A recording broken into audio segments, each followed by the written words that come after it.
طيب السلام عليكم، ازيكم يا دكاترة؟ عاملين ايه؟ وحشني والله، بقالي كتير ما نزلتكوش وبعتذر يعني عن التأخير اللي حصل ده. طيب بصوا يا جماعة، ان شاء الله هنكمل. فاحنا دلوقتي في درس البنزين، ده الدرس السابع في الكيمياء العضوية، ده حرفيا نص العضوية. بعد البنزين بندخل في المشتقات واللي هي أصعب من الهيدروكربون. بعد ما تخلص البنزين طبعا هتخش تحل عليه، وبعد ما تحل عليه هتراجع الهيدروكربون. ان شاء الله انا هصور مراجعة كاملة للهيدروكربون من اول درس في العضوية لحد البنزين. مراجعة فيها هبصيلك فيها كل الافكار اللي جت في الامتحانات قبل كده وامتحانات السنين اللي فاتت. هنزل مش عارف الصراحة هنزلها على اليوتيوب ولا لا، بس كده كده الطلاب اللي معايا هياخدوا الحاجات دي. ولكن انتوا هنا طبعا عادي على اليوتيوب ايه، هينزل لك الفيديوز بتاعت الشرح عادي زي ما هي كده، تمام. طيب، فبعد ما تخلص البنزين تحل عليه، يعني انت بعد ما تخلصه على طول حل عليه، درس لذيذ يعني وسهل. وبعد كده تراجع الهيدروكربون كلها. وبعد كده تحل أسئلة السنين السابقة، أسئلة السنين السابقة. طب انت هتلاقي أسئلة السنين السابقة دي فين؟ في كتاب الامتحان هتلاقيها موجودة. اللي معاه كتاب الامتحان أسئلة هيلاقي فيه السنين، الامتحانات بتاعت السنين اللي فاتت دي كلها ان شاء الله. لازم يتدرب عليها.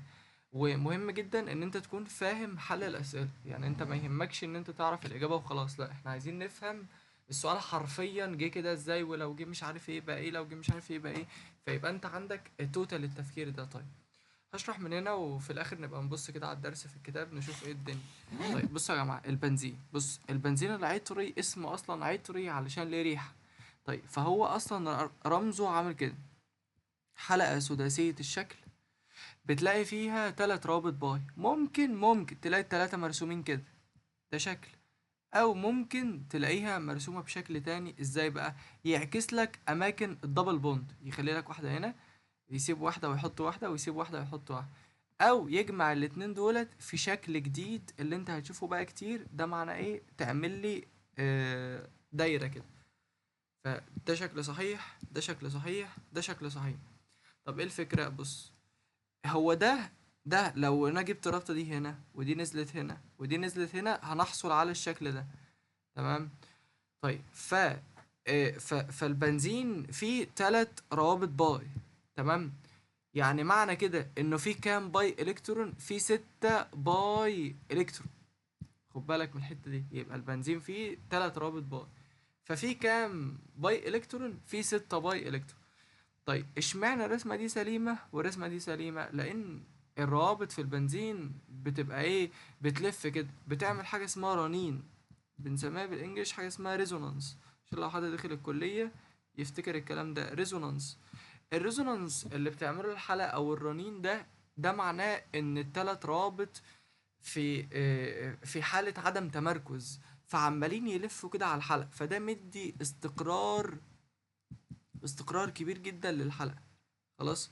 طيب يبقى الحلقة دي كده مستقرة معايا، حلو. يبقى سؤال بقى، تتفاعل إضافة أحسن؟ هي فيها باي، افتكر كده فيها باي. هي دلوقتي مستقرة، تتفاعل إضافة أحسن ولا استبدال؟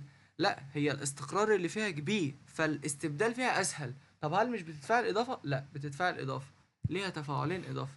يبقى التفاعلات اللي احنا هناخدها للبنزين، التفاعلات هيكون ليها نوعين اتنين. تفاعل إضافة هيكونوا اتنين بالظبط. وكم واحد استبدال انا مش فاكر هما كام. لما نخش في الدرس نبقى نشوف بقى كام واحد. بصوا احنا هنبدل يعني بايه، بسي ال 2 مره، والمره التانية نحط مثلا سي اتش 3 سي ال، والمره اللي بعدها مثلا نحط مجموعه نيترو، والمره اللي بعدها نحط اس او 3 اتش. دول كده كام؟ 4. فهو ده الاستبدال اللي عندنا، تمام. طيب هنفهم بقى ايه. والاضافه حاجتين، هنضيف مره سي ال 2 وهنضيف مره اتش 2. تعالى بقى بالراحة نفهم الحوار ماشي ازاي. بص، الأول بس إن أنت كان عندك في التحضير، يعني لو جينا فتحنا الكتاب ده كده، بص التحضير مثلا، تحضير البنزين في أول خطوة خالص بيقولك ده تحضير، طريقة كده في الصناعة، إن أنت بتجيبه من قطران الفحم تعمل له حاجة اسمها تقطير إتلاف. إيه بقى التقطير الإتلافي ده؟ تسخين بمعزل عن الهواء. أيوه، يعني إيه برضه؟ بص، أنت بتجيب الفحم ده الإيه البرودكت الأولاني خالص، تسخنه بمعزل عن الهواء، مفيش هواء خالص، بيديك، لأن لو في هواء يحصل احتراق. وإيه، وأنت عندك الاحتراق اللي بيبقى في هواء بيطلع ثاني أكسيد الكربون وبخار مية. فهو مفيش هواء، فبيطلع معاك ثلاث حاجات: غازات وسوائل ومواد صلب. السوائل بفصلها بتقطير تجزيئي. طب انت فاكر ايه هو التقطير التجزيئي؟ التقطير التجزيئي ده يا دكتور فصل بناء على الغليان. يعني ايه الكلام ده؟ بص، يعني انا مثلا لو مديك كذا مثال كده، مثلا مركب فيه سي واحدة مثلا، والمركب التاني فيه سي اتنين، ايا يكن المركب ايه، والمركب التالت مثلا سي خمسة، فانا لما اغلي ايه اللي هيطير الاول ويطلع الاول؟ اكيد السي واحد. طب ايه اللي بعده؟ السي اتنين. ما هو ده خفيف يا جدعان، يعني سي واحد ده خفيف قليل، وبعد كده سي اتنين، وبعد كده سي خمسة لانه تقيل جدا. فبالتالي التقطير التجزيئي هيقدر يفصل بيزد اون درجة الغليان. طب بتسخن من كام؟ من 80 ل 82 بيدي لك الايه؟ البنزين العطري. فالبنزين العطري ده ابسط هيدروكربون اروماتي، ابسط هيدروكربون اروماتي. عشان هيجي يقول لك ازاي احضر ابسط هيدروكربون اروماتي، يبقى انت عارف ان هو قصده على مين؟ قصده على البنزين. طب ايه ابسط هيدروكربون اليفاتي؟ لو اروماتي قلنا بنزين. طب لو اليفاتي، لو ابسط واحد اليفاتي، هيبقى قصده على السي اتش 4 الميثان اللي بيتحضر بالتقطير الجافي. تمام. طيب بص بقى، التحضير يا دكتور يا محترم، تعالى بقى ايه نمسك النوتس. بص، يبقى انت عرفت ان انا اول خطوة عندي في التحضير كنت بجيبه ازاي؟ من قطران الفحم. يبقى انا معايا فحم، الفحم ده بروح اعمل له خطوة اسمها ايه؟ تقطير اتلافي. تقطير اتلافي يعني ايه تقطير اتلافي؟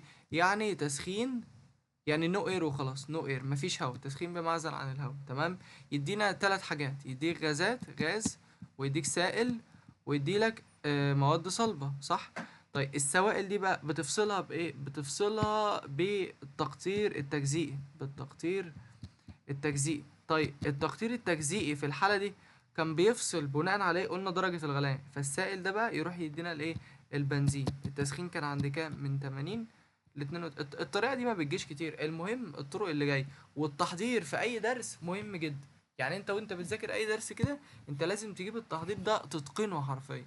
بص بقى، اول طريقة للتحضير ان انا يبقى معايا الهكسان العادي، النورمال هكسان سي 6 اتش 14، وتسخنه في وجود طبعا ضغط وتسخين. خلاص، يروح يديلك اللهم صل على سيدنا محمد، يديلك البنزين. طب حلو قوي. طب انت بقى تقول لي البنزين ده سي كام اتش كام؟ البنزين يا دكتور سي 6 اتش 6. فهو ساعات ممكن يجيب لك في الاسئله ويقول لك مركب سي ان اتش ان، اعرف انه غالبا قصده على البنزين. زائد، انا دلوقتي خدت الستة سي، انا دلوقتي خدت كام من الاتش؟ طلعت 6 وانا كان معايا 14، يبقى ناقص 8. فتقول لي ناقص 4 اتش 2. تمام، 8 و6 14. يبقى دي اول طريقه. تاني طريقه، افرض السي 6 دي بقت سي 7، عشان دي مهمه جدا، بقت هبتان يعني. الهبتان لو هو معاك السي 7 اتش 16، هتسخن برضك وتحط بي تي، هيطلع معاك التولوين، مش هيطلع بنزين، يبقى هيطلع التولوين كده. انا هعمل دايره بقى، ماشي؟ في الحلقه هنشتغل ان احنا نعمل الدايره دي وخلاص. سي اتش 3 معناها ان في 3 روابط في حاله عدم تمركز. زائد، احنا عايزين نعرف رمز التولوين سي كام. التولوين سي 7، اتش لو حسبتها هتلاقي اتش 8. هنا 3 4 5 6 7 8، اتش 8 ده التولوين. فانت خد بالك من الرمز ده، عشان هيجيب لك في الصيغه كده، لازم تحفظ الرموز دي. السي 7 اتش 8 ده تولوين يا دكتور. طب انا كان معايا دلوقتي 16 اتش، باقي منهم كام؟ 8. فتقول لي برضك بقى 4 اتش 2. الناتج ده ناتج ثانوي، غاز الهيدروجين. لازم تكون عارف المين برودكت والايه، واللي هو والسايد برودكت او الناتج الايه الثانوي، لازم تكون عارفه. تمام. طيب ادي تاني طريقة. المركب اللي انا حضرته ده اسمه تولوين، ليه اسم كمان ميثايل بنزين، بس انت الاسم اللي غالبا هيجيلنا او في الغالب هتشوفه تولوين. دي مهمة جدا. طيب بعد كده قالك ممكن يتحضر من اختزال الفينول. يعني ايه؟ اهو الفينول هنا او اتش، يبقى ده سي 6، لو حسبتها هتلاقي اتش 6 او، فيجيبها لك هو يقول لك ايه بقى؟ يقول لك بص، ده انت عندك المركب سي ان اتش ان او. فانت تعرف ان قصده على الفينول على طول، لان ما هو يا دكتور لما يجيب لك الصيغه كده انت مش تعرف هو قصده على ايه. فانت لازم تكون مذاكر الصيغ دي كويس، علشان تعرف في الاخر هيبقى الرموز كتير فتبقى الدنيا بسيطه. تحط عليه زد ان، فيطلع معاك ماده بتستخدم في الدهانات وهي الزد ان او. خلاص، هتلاقيها في الباب الاول. والزد ان ده عنصر غير انتقالي مع انه في العناصر الانتقاليه، ماشي، لانه ما عندوش تعدد في حالات التاكسد. زائد احنا كده ايه طلعنا الزد، خلاص انا شلت الاو ده هي بس، يبقى انا هكتب الايه البنزين عادي السي 6، السي 6 ايه اتش ايه اتش 6 في مشكله. يبقى انا حضرت البنزين. ممكن يتحضر من بنزوات الصوديوم. طيب انا الاول بقى عايزين نحضر احنا بقى بنزوات الصوديوم دي. اصل بص من الاول خالص كده كنت قايل لك في درس الهيدروكربون لو انا عندي مركب فيه سي او اتش كده، ده اسمه حمض بنزويك. احفظ لي اسمه، احفظ لي اسمه. ده اسمه حمض ايه؟ حمض بنزويك. اي حمض قلت لك فعله مع ايه دايما؟ فعله مع قاعده ان او اتش. طب ايه اللي يحصل؟ انزع ميه. هنزع ميه ازاي؟ دي قاعده هتخش بالاو اتش، وده حمض هيخش بالاتش، يبقى الحته دي تطلع لي ميه، يبقى انا نزعت منها ميه. طيب ويطلع ايه بقى؟ يطلع لك بنزوات الصوديوم ملح، يبقى الملح بتاعي اهو حلقة البنزين عليها سي او او ان ايه، حلقة عليها سونة، اروح اعمل لها تقطير ايه؟ تقطير جاف بالظبط. فنجيب بنزوات الصوديوم اللي احنا طلعناها اللي هي كده السي او او ان ايه، اي حاجة بقى عليها الكلمة دي عادي ان انت تروح تعمل لها تقطير جاف. ازاي تقطير جاف؟ تحط ان او اتش ونحط على سهمها سي اي او، مادة تقلل درجة انصهار الخليط، يطلع معاك ده كلها Na2CO3. يبقى هيطلع معايا ايه؟ Na2CO3 زائد ايه بقى؟ زائد الحلقة وتركب عليها الاتش، يبقى ايه؟ البنزين اهو طلع معايا. تمام، يبقى انا برضك حضرت C6H6. تمام، ده بالنسبة لايه؟ للتحضير. طيب تعال نبص على التحضير كده في الكتاب. يبقى اول حاجه لو انت معاك هكسان هتسخن في وجود بي تي، هيديلك بنزين واربعه. افرض ده بقى ما كانش هكسان كان هيبتان، يبقى تولوين على طول. تمام، ركز بقى. يبقى تولوين اهو، تولوين حلقه عليها سي اتش 3 ميثايل بنزين. فاكر الميثايل دي كانت بتوجهني فين؟ اورسوبار. اوعى تنسى بالله عليك يعني ايه بتوجهني اورسو بارا. يعني لما هدخل اي مستبدل على الحلقه لازم يروح في الاماكن اورسو بارا. طب فين اورسو بارا؟ ده اورسو اللي جنبها اورسو. لو انت شفت الفيديو اللي قبل كده اللي جنبها اورسو. طب اللي جنبها دي اسمها ميتا. طب اللي في وشها لا دي بارا. تمام كده، يبقى انا عرفتك الاماكن اهو عشان لو احنا هندخل مستبدل على الطولوين. تمام، يبقى دايما هيدخل اورسو بار. اصحى للكلام كده. طيب دي اللي انا ما كنتش قلتها. ماشي دي مهمه جدا. المعادله دي اصلا مشهوره. بص بلمره الايثاين احنا بنعمل له حاجه اسمها بلمره ثلاثيه، يعني الايثاين يتجمع 3 مرات بحيث يديني بنزين. فهو سي تريبل بوند الايثاين لو انت فاكره كده، سي تريبل بوند سي هنا اتش، فهو بيتجمع جنب بعضه كده، يقعد الترس سي اتش مثلا جنبيها تريبل بوند سي اتش، ويقعد بقى كده ويجمع لنا في الاخر الايه الحلقه اللي انت بتشوفها دي. تمام، فانا باخد كام جزيء من الايثاين؟ 3، وتحط هنا انبوبة نيكل مسخنة لدرجة الاحمرار يديك البنزين. يبقى انا لو عملت بالمرة ثلاثية الايثاين يديني بنزين. دي معادلة مهمة جدا. من الميثان، لا هو بيقول لك ايه؟ هات بنزين من ميثان. يبقى انا معايا ميثان، اول حاجة اعمل له اسخنه عند 1500 واعمل تبريد سريع. واعمل ايه؟ تبريد سريع. لما اعمل كده هيروح يديني ايه؟ هاخد منه 2 جزيء، هيديني C2H2. خلاص انا جبت الايثاين، اخد منه 3 واعمل له ايه؟ بالمره ثلاثيه. ازاي؟ احط ايه؟ ريد هوت نيكل تيوب، انبوبه نيكل مسخنه لدرجه الاحمرار، يروح يدينا على طول الايه؟ البنزين. في مشكله؟ تمام. بيقول لك ايه؟ عمليه التقطير الجاف. يبقى انا هعمل تقطير الجاف، ثم يبقى انا كان معايا في الاول مثلا سي اتش 3 مثلا سي او او ان ايه، اروح اعمل له تقطير جاف، شيل سونا وحط اتش يديك سي اتش 4. ادينا جبنا السي اتش 4. ثم التسخين والتبريد السريع 1500 واعمل تسخين وتبريد سريع. يا جدعان التحويلات دي بتتكرر، انت لو حليت عليها كتير هتلاقي الدنيا فيها بسيط. هيدينا السي 2 اتش 2، اعمله بقى بالمره الثلاثيه يديك 3، يبقى بنزين. يبقى تستخدم في تحويله من أسيتات صوديوم إلى بنزين. تمام. طيب طبعا ما ينفعش حد يروح يقول لي بنزوات صوديوم، مع ان البنزوات الصوديوم هينفع اعمل لها تقطير جاف. بس الفكره في ايه؟ لما اعمل لها تقطير جاف هيدينا على طول بنزين، مش هحتاج خطوه التسخين ثم التبريد السريع. فهي لازم كانت تبقى اسيتات صوديوم وتوديني لحد البنزين. الفينول ان انا اعمل له اختزال طبعا بالزد ان او، بالزد ان بحيث يطلع زد ان او. تمام، فمعنى كده ان هنا كانت الزد ان شحنته بصفر، طلع هنا شحنته بموجب 2. طب انا ليه طلعت الزد ان بموجب 2؟ لان الاو بسالب 2، واي مركب لازم مجموع الشحنات الكليه فيه بصفر. فلو الاو بسالب 2 يبقى الزد ان موجب 2. فكده الشحنه الموجبه زادت، لو زادت يبقى حصل لها اكسده. طب لو الشحنه الموجبه قلت يبقى حصل لها اختزال. طب دلوقتي الشحنه الموجبه زادت، يبقى هي عامل ايه؟ يبقى هي عامل مختزل. طب يبقى لو هي عامل مختزل يبقى الفينول لا، يبقى الفينول عامل مؤكسد. طب حلو، لو دلوقتي الزد ان حصل له اكسده يبقى الفينول حصل له عمليه اختزال. ما ينفعش تروح تقول لي مثلا اكسده فقط، لا ما ينفع. ليه؟ لان الاكسده دايما لازم تحصل خطوه كده ايه مع الاختزال، حاجه مع حاجه كده. فما ينفعش حد يقول لي اختزال ويسكت، او حد يقول لي اكسده ويسكت. تحضيره في المختبر من بنزوات شيل صونا وحط اتش. مثال زي ده بيقول لك تقطير الجاف للبتاع ده. طبعا لو انا جاي اسمي ده هقول 2 مثال بنزوات. ليه؟ لان ده البيرنت بتاعي. ليه؟ لان دي مجموعه وظيفيه جايه من السي او اتش اللي هي ايه، مجموعه الكربوكسي. كانت هي في الاصل كده، الراجل عمل لها تعادل، حط عليها ان او اتش، نزع منها ميه، شال الاو اتش دي مع الاتش دي، والان ايه ركبت جنب السي او، فاداني سي او ان ايه. فدلوقتي لما يعمل تقطير جاف هيشيل كل ده ويحط اتش، فهيديني الحلقه عليها سي اتش 3. الحلقة عليها سي اتش 3 فيدينا التروين. يبقى ايه الناتج التروين؟ فاكر التروين ده الصيغة بتاعته كانت كام؟ الصيغة بتاعته كانت سي 7 اتش كام؟ اتش 8. خلاص كده. طيب طيب الخاصية الفيزيائية بقى ان هو سائل مش بيتفاعل مع المية، ليه ريحة، بيغلي عند 80 درجة. الحاجات دي كلها ايه مهم. الاحتراق ان انا احط طبعا اكسجين يطلع ثاني اكسيد الكربون وبخار مية. تفاعل طارد للحرارة. دول لو وزنت سي 6 احط 6، عندي كام اتش؟ 6 اتشات. وهنا 2 يبقى احط هنا 3، بقى عندي كده 3 او.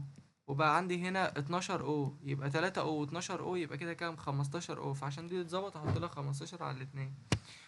فقال لك بقى ايه، ان البتاع ده بيولع بدخان اسود. ليه؟ لان في كربون كتير والاكسجين مش كفايه انه يخليه يولع بشكل تام، فبالتالي بيطلع دخان. التفاعلات بقى، قلت لك انا ايه، تفاعلين اتنين، اضافه حاجتين، يا اما هضيف H2 اللي هي الهدرجه يعني، يا اما هضيف Cl2 اسمها ايه، هلجنه. تمام. الاحلال 4 حاجات، يا هضيف Cl2.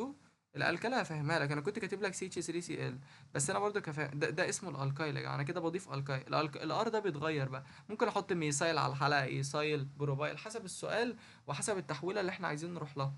النيترال نحط NO2، السلفان احط SO3H. ازاي الموضوع بيمشي؟ هقول لك انا ازاي. تعالى بس معايا كده ايه، واحده واحده نفكر سوا كده. بص يا دكتور، لو انا عندي الحلقه عامله كده،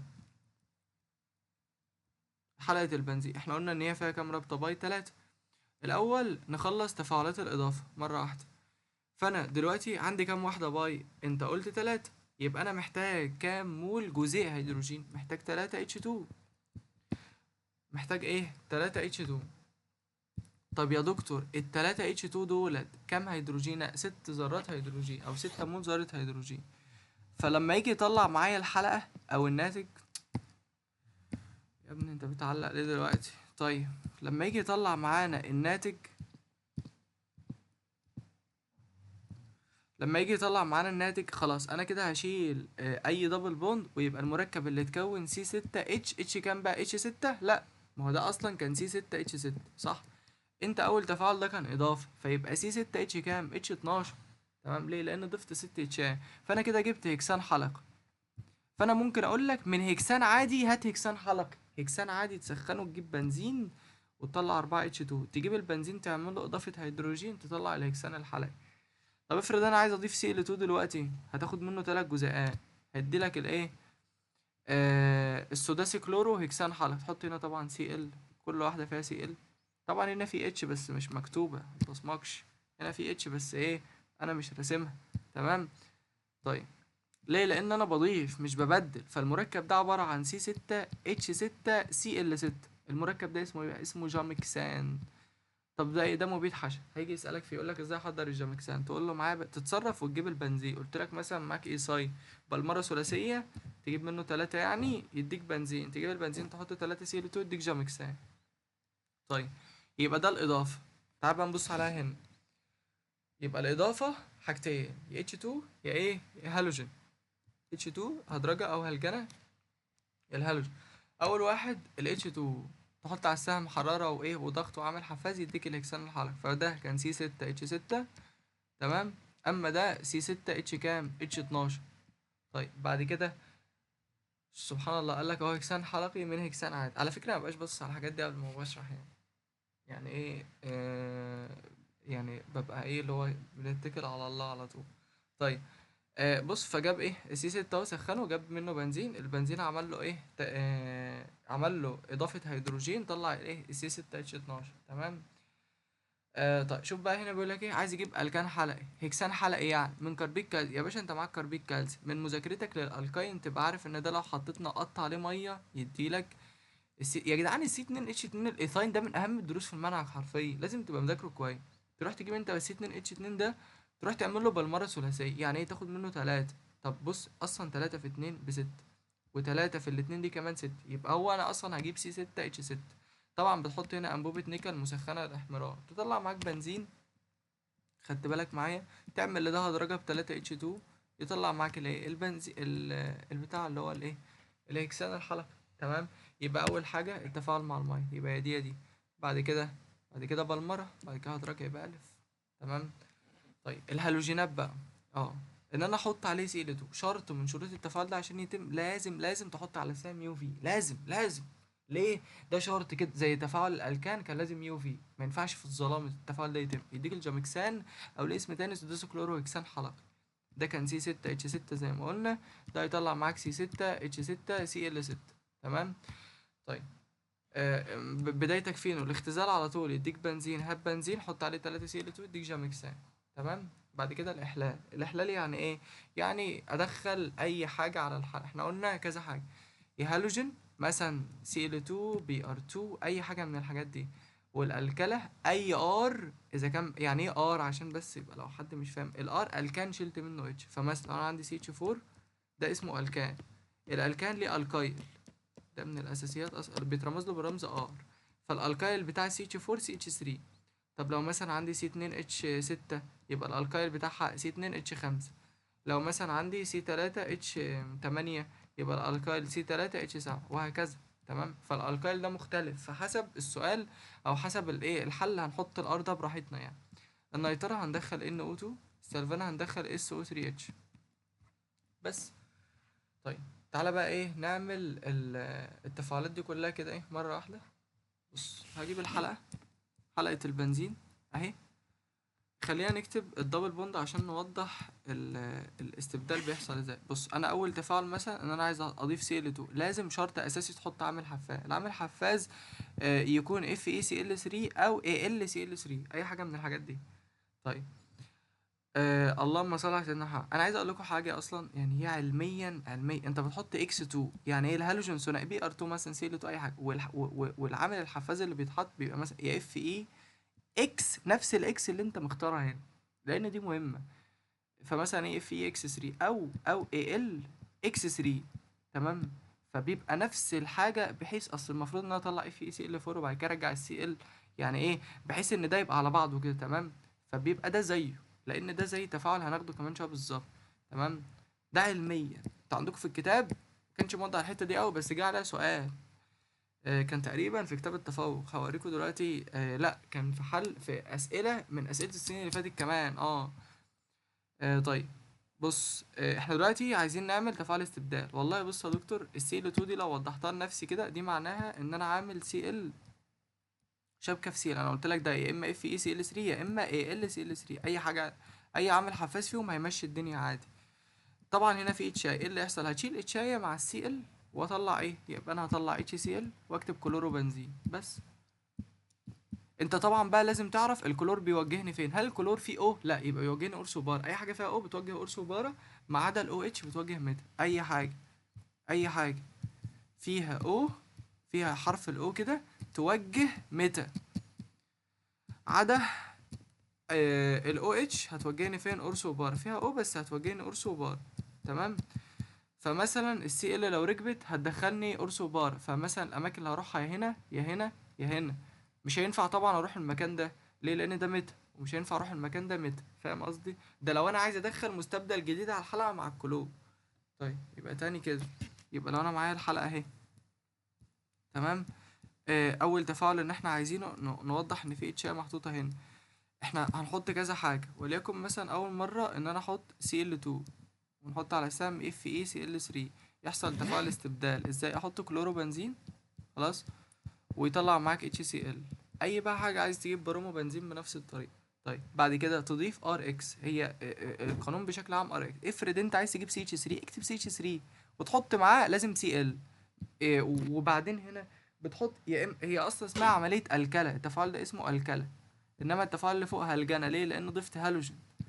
طيب ده الكلا. يعني ايه الكلا؟ يعني بضيف الكايل، وده الالكايل اهو. ممكن يعني لو هو CH3Cl لما يجي يطلع معانا هيطلع معاك ايه؟ هنا في اتش اي، الاتش اي هتاخد السي ال ويطلع معاك HCl ويدخل السي اتش 3 على الحلقه. يبقى انا كده جبت الايه؟ حضرت التولوين. يبقى انا ممكن ايه؟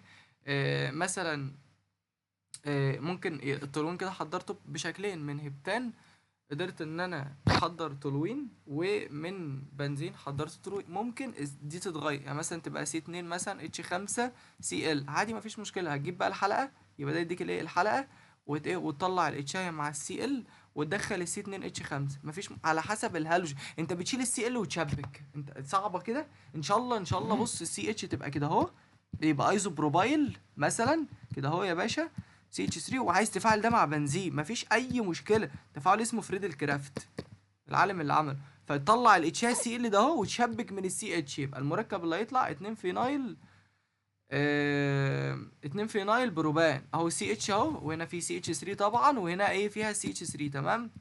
طيب فانت تصحى كده. طيب اللهم صل على سيدنا محمد. في البتاع ده، في الالكا او في عمليه، انت افتكرها كده اصلا الكلا. العامل الحفاظي بتاع كلمه الكل AlCl3 الكل. الكل. تمام. والاكس اللي هنا يكون زي اللي هنا. ماشي. طيب. طيب يبقى الالكلا خلاص قلناها. النيترة بقى بتحط HONO2، ده المتفاعل حمض النيتريك اسيد، ده عباره عن HNO3 اصلا. هنكتبه لوحده احسن. بص البنزين اهو، انا عايز احط عليه حمض النيتريك، هو اصلا HNO3 بس انا هوضحه لنفسي واكتبه كده HONO2. ليه؟ عشان اعرف اشيل ميه، انزع منه ميه. فانا هنزع ايه؟ هنزع الاتش ده مع الاتش ده، يبقى يطلع معاك ميه، يبقى يطلع معايا ميه H2O، ويطلع نيترو بنزين NO2. فاكر النيترو بنزين، النيترو فيها O، توجهني قرصه بره ولا متى؟ ها متى؟ فين المكان متى؟ يا ده يا ده. لو انا عايز ادخل اي حاجه على الحلقه تانية، افرض قلت لك اعمل لي ده هلجنه مثلا، عادي تجيب المركب، تجيب الشيء ده اهو وتحط عليه Cl2 زي ما هو، تحط طبعا على السهم فيه Cl3، وتدخل الكلور فين؟ لو 1 مول يخش في الميتا هنا، افرض في واحد كمان يخش في الميتا هنا، مفيش مشكله. تمام. حسب التفاعل وحسب التحويل. اللهم صل على سيدنا محمد. طيب انا اصلا عايز اخلص البنزين واصور لكم فيديو المراجعه ده دلوقتي، الله المستعان ان شاء الله، واعمله يعني ما طيب فده ايه؟ نيترو بنزين. النيترو بنزين على السهم بيبقى انت معاك حمض الكبريتيك كعامل حفاز. ماشي. طيب بعد كده اخر تفاعل خالص وهو السلفنه. السلفنه يعني اضيف حمض الكبريتيك، فانا هكتبه برضو كده HOSO3H، ده عباره عن H2SO4 هو، واحط على السهم حلقه البنزين.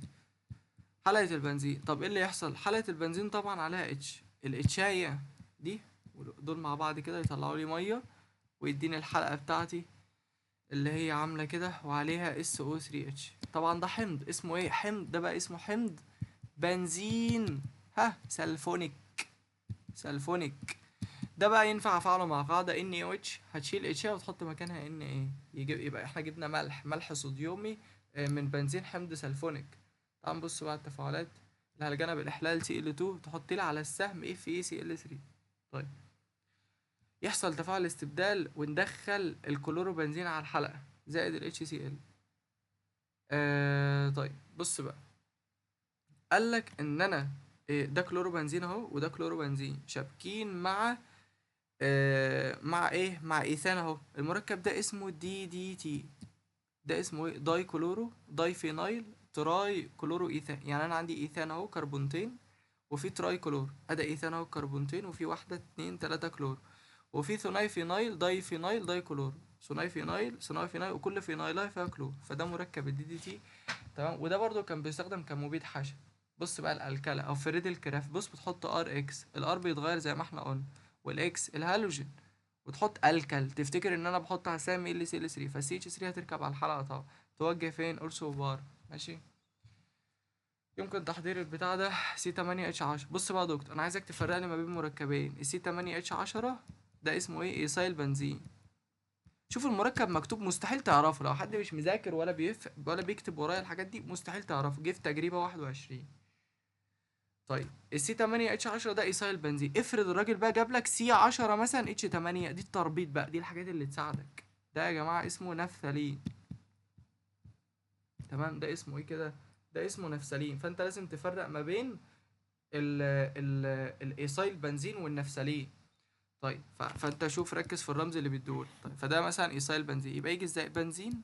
يبقى انا معايا في الاول خالص بنزين اهو، واحط عليه سي 2 اتش 5 سي ال مثلا يعني. ده احتمال. شوف ده عندنا في الاختيارات ولا لأ. افعل كلوريد الايثايل مع البنزين في وجود كلوريد طب ما صح المشكله، تبقى دي سليمه، يبقى الاختيار الصح ايه؟ الف. طبعا تسخين الهبتان في وجود البلاتين ده هيديني اصلا تولوين، مش هيدي ايثايل بنزين. يعني التولوين ده اللي هو ميثايل بنزين. تسخين الهكسان هيدي بنزين اصلا. طب ب تسخين كلوريد الميثايل مع البنزين هيديك تولوين برضه، فده برضه تولوين. فهي الصح ايه؟ الف. تمام. النيترة هتحط ايه؟ حمض النيتريك في وجود حمض الكبريتيك يكون مركز. تمام. فتدخل ان او 2 على الحلقة وتطلع مية. بص بقى، ده اسمه نيترو بنزين. النيترو بنزين ده قلت لك بيوجهني فين؟ هي فيها ان او 2. النيترو لو انا وجهت حاجه فيها هتوجهني متى؟ طيب بص بقى، قال لك ان انا ممكن اروح اعمل نيتره للتولوين. يعني ايه تولوين؟ اهو حلقه بنزين جبتها حطيت عليها سي اتش 3 اعمل نيتره. فالسي اتش 3 عندها كام اوبشن؟ هتدخلني قرص وبار في المكان ده والمكان ده والمكان ده، يبقى 3 اماكن. يبقى انا ممكن احط عليها 3 مولات من المتفاعل، فيديني ايه؟ 3 من البتاع ده، 3 من ايه؟ من حمض النيتريك. واحط على سهم حمض الكبريتيك ويكون مركز. فلما يوجهني اول ان اوتو تخش هنا، طب التانية تخش هنا في البوزيشن بار، طب اللي جايه تخش هنا في الايه؟ في القرص. يبقى ايه؟ دخلت التلاتة تي. فالتي ان تي معناها تراي، يعني 3 نيترو تولوين. يبقى ايه؟ 3 نيترو تولوين. طب بيجي ازاي؟ من ان انا اجيب مثال بنزين واعمله نيترة، لان هيوجهني قرص وبار. قال لك بقى ايه؟ ان المركبات دي طبعا شديدة الانفجار، لان الرابطة اصلا اللي هي جاية في ال NO2 وال NO دي ضعيفة، فسهل انها تتكسر فبتعمل انفجار كبير. كيف تحصل على ال TNT من الهبتان؟ فكر كده، يبقى انا معايا هبتان لو سخنته هيديك ميثايل بنزين اهو، يبقى يديني ده. طب بعد ما اجيب ده احط عليه 3 HONO2 بحيث ادخل ال3 NO2 مرة هنا، ومرة يخش هنا، ومرة يخش هنا. تمام كده اهو. يجيب مثال بنزين يحط عليه 3 مرة تخش هنا في الأورسو، مرة تخش في البارة، المرة الجاية تخش في الايه؟ في الأورسو الناحية التانية. بعد كده البتاع ده اللي هو ايه؟ السلفنة. دخل SO3H على الحلقة، دخلناها على الحلقة. بعد كده ممكن تجيب بقى المنظف الصناعي تدخل ان ايه؟ اعمل له تعادل، يدي لك الايه؟ المنظف الصناعي بقى ليه راس وديل. الحمد لله. اي منظف صناعي بيبقى ليه راس وديل. بيبقى فيه جزء محب للماء وايه وجزء بيكره الايه؟ الميه. طيب فالديل ده حاجه كارهه للميه، فبيشبك مع الوساخه. يعني مثلا لو في حته وسخه في تيشيرت مثلا، ده تيشيرت في حته وسخه، الحته الوسخه دي يمسك فيها الايه؟ الديل، وديل وديل وديل وديل وديل، والحته اللي بره الراس دي بتشبك في الميه، فبتبقى زي قطعه بتتشال بقى. فتلاقي ايه؟ بينظف وبيشيل البقع الايه؟ الدهنيه بنفس الشبكه اللي قلتها. او الديل يشبك في البقع، كل ده الديل شابك في البقع، وبره يبقى الراس، كل ده يشبك بحيث ان هو في الاخر يقدر يشيل الايه؟ الجزء ده. تمام. احنا ما عندناش تفاصيل اعتقد ان الحاجات دي اصلا ملغيه عندكم، ان انت تعرف الايه؟ المنظف الصناعي. انت اخرك الايه؟ الحته ده لحد الايه؟ المنظف الصناعي دي وتفاعل التعادل ده. تمام.